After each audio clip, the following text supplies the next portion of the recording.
അല്പബുദ്ധിയെ എന്ന് പറഞ്ഞാൽ നിനക്ക് വിവരം ഉണ്ടാകണമെങ്കിൽ വേദപുസ്തകം വായിച്ചാൽ മതി.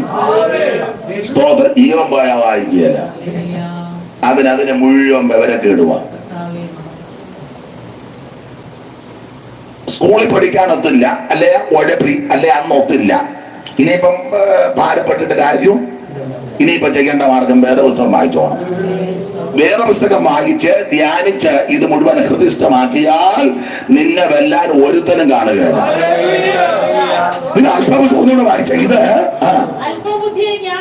അല്പബുദ്ധിയെ ജ്ഞാനിയാക്കുന്നു. അതുകൊണ്ട് ജ്ഞാനമുണ്ടാകാനുള്ള ഏറ്റവും വലിയ മാർഗം വേദപുസ്തകം വായിച്ചു പഠിക്കുക.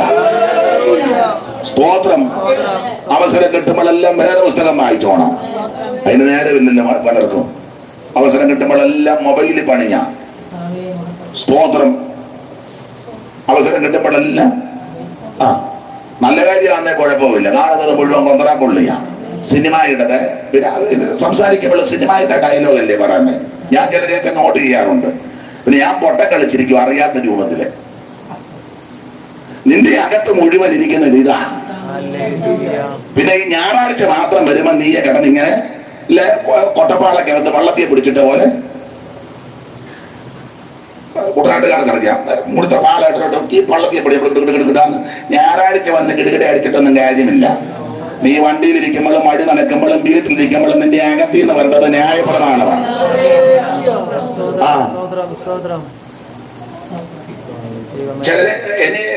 ചിലരെ പറ്റി എന്നോട് ചിലര് പറഞ്ഞിട്ടുണ്ട്. പേരൊന്നും ഞാൻ പറയത്തില്ല, സ്ഥലമൊന്നും പറയത്തില്ല. വണ്ടിയിലൊക്കെ പോകുമ്പം വണ്ടിക്കകത്തിരുന്ന് പാസ്റ്ററുള്ളപ്പോ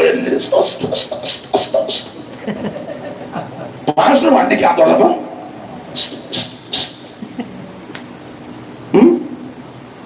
മിണ്ടുന്നില്ലല്ലോ. പാസ്റ്ററെ പേടിച്ചല്ല ജീവിക്കണ്ട, നീ ദൈവത്തെ ഭയപ്പെടണം. സംസാരവും ഞാൻ വരുന്നുണ്ട്, അടുത്ത വാക്യത്തിലേക്ക് വരുന്നുണ്ട്. ദൈവത്തിന് മഹത്വം. മറ്റുള്ളവരെ കാണിക്കാനല്ല. കഴിഞ്ഞ ദിവസം സങ്കീർത്തനത്തിൽ വായിച്ചു, ഞാൻ യഹോവയെ എപ്പോഴും എന്റെ മുമ്പിൽ വെച്ചിരിക്കുക. ഞായറാഴ്ച 3 മണിക്കൂർ മാത്രമല്ല, ദൈവം തമ്പുരാൻ മുന്നിൽ ഇരിക്കുന്നത് കൊണ്ട് നമ്മൾ സ്വത്രം. നീ വീട്ടിലിരിക്കുമ്പോഴും ദൈവം നിന്റെ മുന്നിലുണ്ട്. നീ ചന്തയിൽ പോകുമ്പോഴും ദൈവം നിന്റെ മുൻപിലുണ്ട്. നീ വഴി നടക്കുമ്പോഴും ദൈവം നിന്റെ, നമ്മൾ പറയുന്നതെല്ലാം കേട്ടോണ്ടിരിക്കുക. ദൈവം തമ്പുരാൻ ഉള്ള മന്ത്രാക്കൊള്ളി എല്ലാം ഒപ്പിച്ചു ഞായറാഴ്ച വന്നിട്ട് കർത്താവിയെ കഴുകണമേ ശുദ്ധീകരിക്കുക. കർത്താവ് ഒരു ബക്കറ്റ് രക്തവുമായിട്ട് വന്നിരിക്കുക. ഇരുന്ന് കഴുകുക. പെയിന്റുകാരൻ അടിക്കുന്നത് പോലെ. ഒരു കാര്യം പറയാം, നമ്മുടെ ഹൃദയത്തിനകത്ത് തിരുവചനമായിരിക്കണം. ഇത് അല്പബുദ്ധിയെ ജ്ഞാനിയാകുന്ന വചനമാ.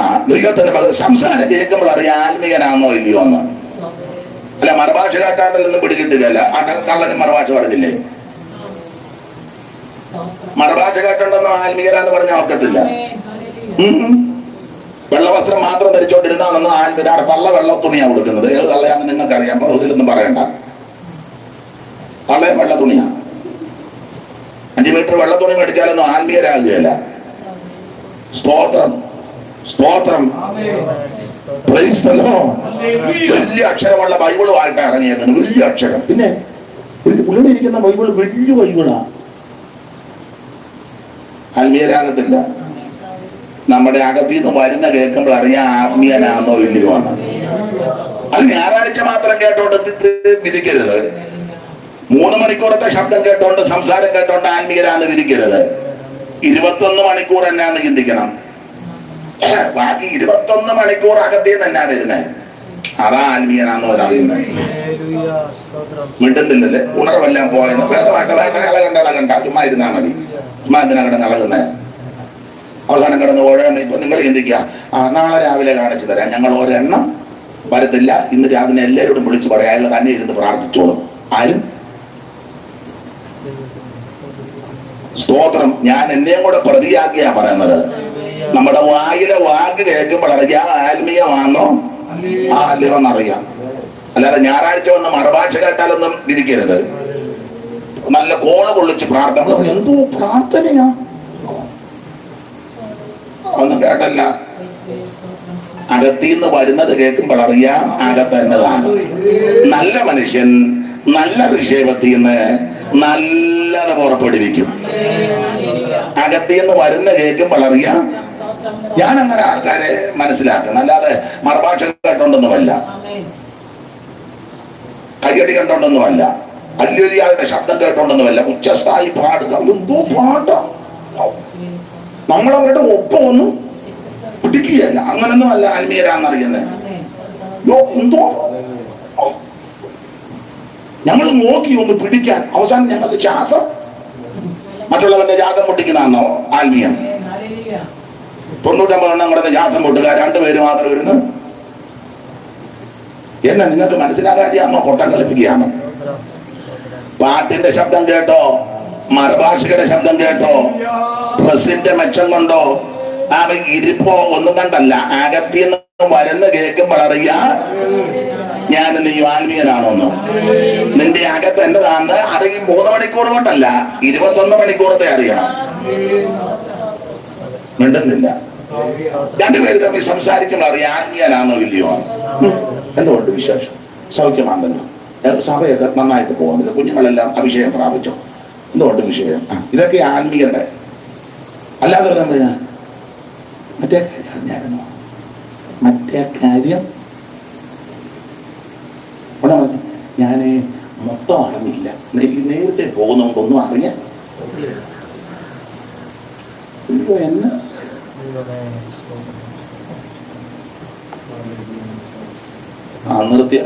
നിർത്തിയാക്കാതായിരിക്കും നല്ലത്. ദൈവത്തിന് മഹത്വം. അകത്ത് നിന്ന് വരുന്ന കേൾക്കുമ്പോൾ അറിയാം അകത്ത് എന്റേതായിരിക്കുന്നതാണ്. ഇല്ലേ? ഇപ്പൊ നമ്മൾ അല്ലെ വീട്ടിൽ വന്ന് ബെല്ലടിച്ചു, അകത്തിന്ന് വരുമ്പോൾ അറിയാം ഇതിനകത്ത് ആരാണ്. സ്തോത്രം. ഹൃദയത്തിനകത്തിന്ന്. ഇവിടെ ദൈവത്തിന്റെ വചനത്തിന്റെ വിശേഷത, യഹോവയുടെ വചനം തികവുള്ളത്, അത് അല്പബുദ്ധിയെ. അടുത്തത് ഇതെല്ലാം നേരുള്ളവ, ഇവ ഹൃദയത്തെ സന്തോഷിപ്പിക്കുന്നു. ഈ വചനം കേൾക്കുമ്പോ സന്തോഷിക്കണം കേട്ടോ. ഇത് കേൾക്കുമ്പോ ഭയങ്കര സന്തോഷമാണ്. എനിക്ക് അങ്ങനെ ദൈവവചനം ആര് പറഞ്ഞാലും എനിക്ക് സന്തോഷമാണ്, അത് ഭയങ്കര സന്തോഷമാണ്. ചിലർക്ക് ഇത് കേൾക്കുമ്പോ മുഖമല്ല അങ്ങ് വീർക്കും, മുഖം അങ്ങ് വീർക്കും. ഇത് കഴിയുമ്പോ ഭയങ്കര ചിരി, ആനന്ദവും മേളാൻ പോകാം. വചനം കേൾക്കുമ്പോ സന്തോഷിക്കണം, ആസ്വദിക്കണം, അതിൽ തന്നെ രസിക്കണം. സ്തോത്രം. അപ്പൊ ഇവിടെ വായിക്കുന്നത് സന്തോഷമാണ്. അടുത്തത് യഹോവയുടെ കൽപ്പന വളരെ നിർമ്മലമായ കൽപ്പനകളാണ്. പിന്നെ ഇത് കണ്ണുകളെ പ്രകാശിപ്പിക്കുന്നു. യഹോവ ഭക്തി നിർമ്മലമായത് എന്നേക്കും. യഹോവ ഭക്തി അത് എന്നേക്കും. പ്രാർത്ഥനയ്ക്ക് വരുമ്പോ മാത്രമല്ല ഭക്തി, പ്രാർത്ഥനയ്ക്ക് വരുമ്പോ മാത്രമല്ല, അന്നേരത്തെ ആ ഇരിപ്പും കണ്ണ് മേളിലും കണ്ണിങ്ങനെ മറഞ്ഞു പോവുകയും ഇല്ല മാല കണ്ണടക്കുകയും ആ കൈ മലത്തുകയും, ഇത് കഴിഞ്ഞു അങ്ങനെയൊക്കെ തന്നെ ആയിരിക്കണം. ദൈവത്തിന്റെ മഹത്വം. ഞാൻ നിർത്തുക. ഒരു കാര്യം, ആ 14-ാം വാക്യം കൂടെ വായിച്ചേ. എന്റെ പാറയും എന്റെ വീണ്ടെടുപ്പുകാരനുമായ യഹോവേ, എന്റെ വായിലെ വാക്കും ഹൃദയത്തിലെ ധ്യാനവും ദൈവത്തിന് പ്രസാദമാണ്. ഞാനൊരു കാര്യം പറയാം, മറ്റുള്ളവരെ പ്രസാദിപ്പിച്ച് ഞാനും നിങ്ങളുമൊക്കെ സംസാരിക്കും, പക്ഷെ അതല്ല വിഷയം. ദൈവത്തെ പ്രസാദിപ്പിക്കണം. ദൈവം പ്രസാദിക്കുന്നത് ഈ ദൈവത്തിന്റെ വചനം, കറതീർന്ന വചനം, മായം ചേർക്കാതെ കൂട്ടി ചേർക്കാതെ ഉള്ളതുപോലെ പറയുമ്പോൾ ദൈവത്തിന്റെ പ്രസാദമാണ്. എന്റെ ഹൃദയത്തിലെ ധ്യാനവും വായിലെ പ്രിയരെ, ഞാന് എന്നെയും കൂടെ പ്രതിയാക്കി പറയാം, നമ്മുടെ വാക്കുകൾ വളരെ ശ്രദ്ധിക്കണം, വളരെ ശ്രദ്ധിക്കണം. ആവശ്യമില്ലാത്ത ഒന്നും നമ്മുടെ നാവിന്ന് വരരുത്, ഒന്നും വരരുത്. സ്തോത്രം. ഒന്നും വരരുത്. നാവിന് കടിഞ്ഞാണിടണം. സ്തോത്രം. അങ്ങനെ നാവിന് കടിഞ്ഞാണ്. ചെല്ല് ആവശ്യമില്ലാത്തതെല്ലാം പറഞ്ഞ അവസാനം കിടന്ന് തപ്പുക, കിടന്ന് വിഷമിക്കുക, കിടന്ന് വായി വരുന്നതെല്ലാം വിളിച്ചു പോയി. സ്നേഹിച്ചിരിക്കുമ്പോൾ ചിലർ അങ്ങോട്ടും ഇങ്ങോട്ടും ഒക്കെ പറയുകയും, പറയേണ്ടതും പറയരുതാത്തതല്ല. ഇവർ തമ്മിൽ തെന്നുമ്പോൾ മുഴുവൻ വിളിച്ചു പോകും. അപ്പൊ ചെയ്യേണ്ട കാര്യം സ്നേഹിച്ചിരിക്കുമ്പോഴും, എപ്പോഴും സ്നേഹിച്ചായിരിക്കേണ്ടത്, സ്നേഹിച്ചിരിക്കുമ്പോഴും ആവശ്യമില്ലാത്തതൊന്നും വായിന്ന് വരരുത്. ഇത് സ്നേഹിച്ചിരിക്കുമ്പോൾ അവരുടെ കുറ്റോ ഇവരുടെ കുറ്റോ അപ്പുറത്തുകാരുടെ ഇപ്പുറത്തുകാരുടെ അപ്പടി ഇപ്പടി എല്ലാം പറഞ്ഞ് ഇച്ഛ പിഴയ്ക്കുമ്പോൾ അതിന് പിന്നെ എന്നാന്നറിയോ, അവര് യോഗത്തിന് വരുന്നുണ്ടോ? ചിലപ്പോ കാണും, ഇവരുടനെ ഇല്ല. നമ്മൾ വേറെ വെട്ടി പോവാ. എനിക്ക് ഒത്തിരി പേരെ അറിയാം വെട്ടി പോവാ. പേടി എന്നാന്നറിയാം, ചോദിക്കുമോന്ന്. ഞാനന്ന് ചോദിക്കാതിരിക്കുക, പക്ഷെ ഒറ്റയ്ക്ക് ചോദിക്കത്തില്ല. എല്ലാവരോടും ഒന്നിച്ചിരിക്കുമ്പോഴേ ഞാനും ഇങ്ങനെ അവസരം നോക്കിയിരിക്കുക. സ്തോത്രം സ്തോത്രം. ഒറ്റയ്ക്കിരിക്കുമ്പോഴും പെട്ടക്കിരിക്കുമ്പോഴും കൂടി വരുമ്പോഴൊക്കെ പറഞ്ഞതല്ല. സ്തോത്രം സ്തോത്രം. വായിലെ വാക്കെല്ലാം ശ്രദ്ധിക്കണം. എന്റെ നിങ്ങളുടെ എല്ലാം കൂട്ടുവിശ്വാസികളെ പറ്റി, ഒരാളെ പറ്റി വേറൊരാളോട് യാതൊന്നും ആവശ്യമില്ലാത്തത് പറയരുത്. ഞാനും, നിങ്ങൾ മാത്രമല്ല ഞാനും. രണ്ട്, പറഞ്ഞതാണെങ്കിൽ പടലി പോകുന്ന കേസാന്തന് പറയണം, ഞാനത് പറഞ്ഞതാ. ക്ഷമ ചോദിക്കേണ്ടതാന്ന് ക്ഷമയും ചോദിക്കണം. മേലിൽ ആവർത്തിക്കുകയും ചെയ്യരുത്. ഇതുള്ള നാശമെല്ലാം ഒപ്പിച്ച ഇപ്പൊ കടന്ന് വട്ടക്കൊട്ട വെള്ളം കോരുക. വട്ടക്കൊട്ട വെള്ളം കോരി അവിടെ നിൽക്കുവോ? ചിലരെ ചായയും കാപ്പിയും കൊടുത്ത് ചകത്തിരിക്കുന്നതല്ല, ചായ ഇവിടെ തരട്ടെ, മറ്റേ കാര്യത്തുമായി. എന്നാ ഈ പൊട്ടൻ ചായ ചായ കുടിക്കാതിരിക്കണം അവിടുന്ന്, അല്ലെ ചായ കുടിച്ചേച്ച് പോകണം. ആവശ്യമില്ലാത്തത് വല്ലോ ചില കണ്ണ് കാണിക്കും, പോകരുതെന്ന്. ഇത് കഴിഞ്ഞ് നമുക്ക്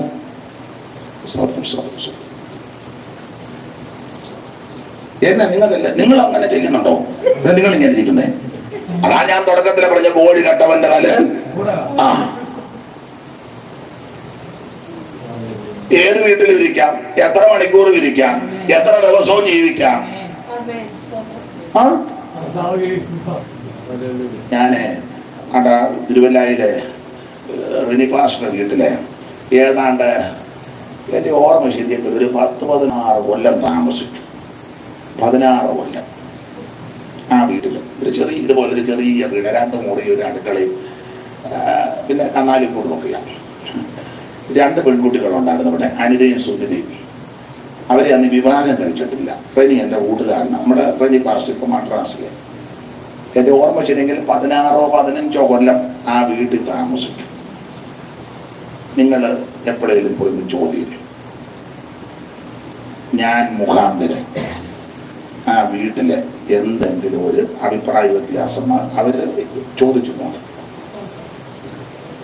നല്ല പ്രാഗൽഭ്യമാണ്. ഒരു വീടല്ലേ, എന്തെല്ലാം കാര്യം കാണും. ആ വീട്ടിലെ കാര്യം ഒരു കുഞ്ഞുങ്ങളോട് ഞാൻ പറയത്തില്ല.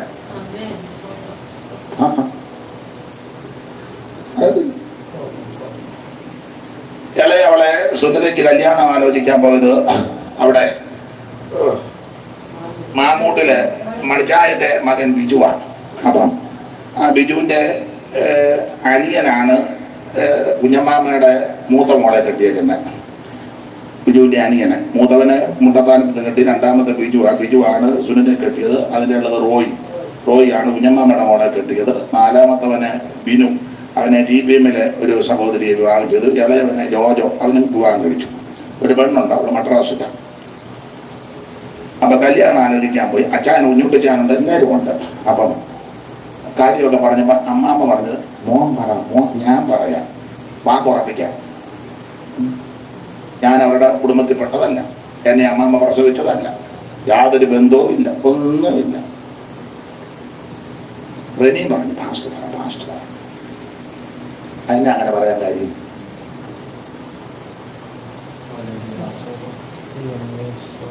ഇപ്പോൾ ഞാൻ ചെല്ലാത്തതിലുള്ള പണക്കം ദൈവത്തിന് മഹത്വം. 10-16 വർഷം താമസിച്ച ആ വീട്ടില്. അവസാനം ഞാൻ റെനിയുടെ കല്യാണമായപ്പോൾ ഞാനൊക്കെ വീട് മാറി. പരിമിതികളുണ്ടല്ലോ.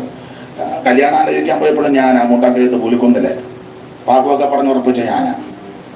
ദൈവത്തിന് മഹത്വം. അവരെല്ലാം വിവരിക്കുന്നത് അവരോട് ചോദിച്ചാൽ പറയും.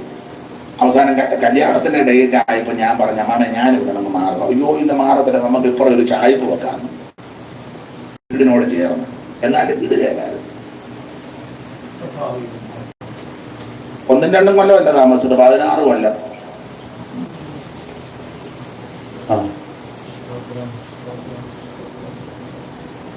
എല്ലാവർക്കും വരും. സ്തോത്രം. ആ വീട്ടിലെ ഒരു കാര്യം ഒരു കുഞ്ഞുങ്ങളോട് ഞാൻ പറയത്തില്ല. എന്നുവെച്ചാൽ അവിടെ വലിയ പോകാൻ പോകണമെന്നല്ല, നല്ലതാണെങ്കിലും തീയതാണെങ്കിലും. എന്നെ കൂട്ടി വെച്ചൊരു കാര്യം ചോദിച്ചിട്ടില്ല, മോൻ എന്തിനാ അത് പറഞ്ഞത്, അല്ലെ അനീഷ് പാസ്റ്റർ അത് പറഞ്ഞത്, പ്രശ്നമായി. അതുപോലെ തന്നെ ഞാൻ ദൈവകൃപയിൽ വന്നിട്ട് ഇത്രയും വർഷമായി, എനിക്ക് ആരോടും അങ്ങനെ ക്ഷമ ചോദിക്കേണ്ടതായിട്ട് വന്നിട്ടില്ല. എനിക്കുള്ള ബന്ധങ്ങളെല്ലാം 10-30 വർഷമായ ബന്ധങ്ങളാണ്, 35 വർഷമായ ബന്ധങ്ങളും ഉണ്ട്. ഇപ്പോൾ നിങ്ങളൊന്ന് ചെന്ന് ചോദിച്ചു,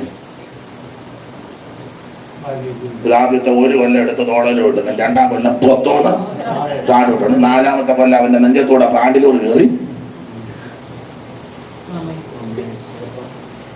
പാടില്ല. ഞാൻ നിങ്ങളും വളരെ സൂക്ഷിക്കണം, ശ്രദ്ധിക്കണം. ഞാനിപ്പോഴും യാത്രയൊക്കെ ചെയ്യുമ്പോൾ പ്രായമുള്ളവരെ കാണാൻ കയറും. അയ്യോ വന്നോ എന്നാണ് ചോദിക്കുന്നത്. നിനക്കറിയാം, വിടുകയല്ല, ഇന്നിവിടെ താമസിക്കും. എല്ലാം ഒത്തിരി ബന്ധങ്ങളാണ്. ബന്ധങ്ങൾ നിലനിർത്തണമെങ്കിൽ വാക്കുകൾ ശ്രദ്ധിക്കണം. എല്ലാവരും, ഞാൻ എന്നെയും കൂടെ പ്രതിയാക്കിയാ പറയുന്നത്. ദൈവത്തിന് മഹത്വം. അവിടെ വായിക്കുക, എന്റെ ഹൃദയത്തിലെ ധ്യാനവും വായില് ശ്രദ്ധിക്കണം. ഒരു കാര്യം പറഞ്ഞ് നിർത്താം. 1-ാമത്തെ വാക്യത്തിൽ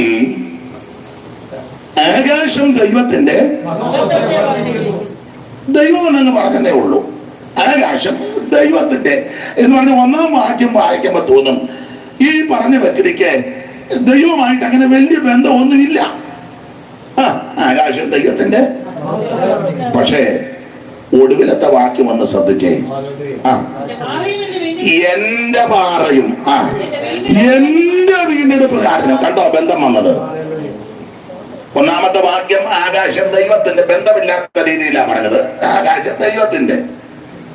പക്ഷേ 7-ാമത്തെ വാക്യത്തിന്റെ വെളിച്ചത്തിൽ വചനം ഗ്രഹിച്ച്, വചനം വിശ്വസിച്ച്, വചനം അനുഷ്ഠിച്ച്, വചനപ്രകാരം അങ്ങോട്ട് ജീവിച്ച്, അത് പൊന്നിലും തങ്കത്തിലും ആഗ്രഹിക്കത്തക്ക തേനിലും തേൻകെട്ടകിലും മധുരമുള്ള വചനത്തെ ഭയപ്പെട്ട് വചനത്തിൽ നിന്നപ്പോൾ ഒടുവിൽ പറയുക, എന്റെ പാറ, എന്റെ വീണ്ടെടുപ്പുകാരൻ.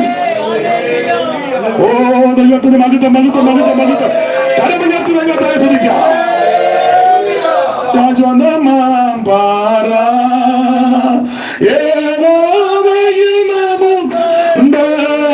ശാശ്വതമ പാറ,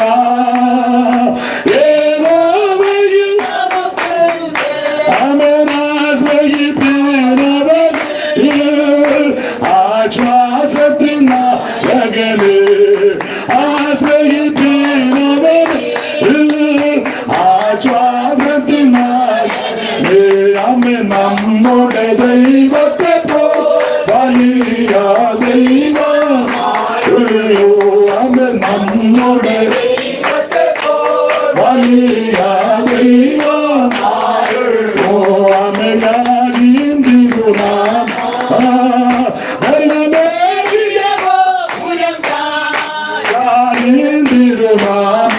ഓ അമനിരിയുള്ളവൻ അതിലോടിയാണ്,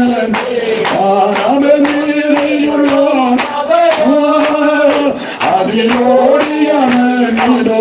നമ്മുടെ ദൈവത്തെ വലിയ ദൈവം.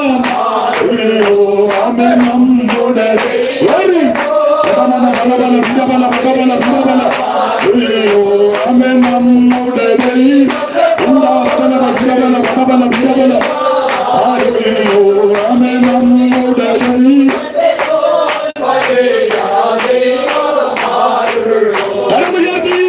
നമ്മുടെ കർത്താവിന്റെ ദാസൻ ശിഹാബ് പ്രാർത്ഥിച്ച് ബാബുക്കുട്ടിച്ചാൻ ആശീർവാദം പറഞ്ഞ് ഈ ശുശ്രൂഷ അവസാനിപ്പിക്കും.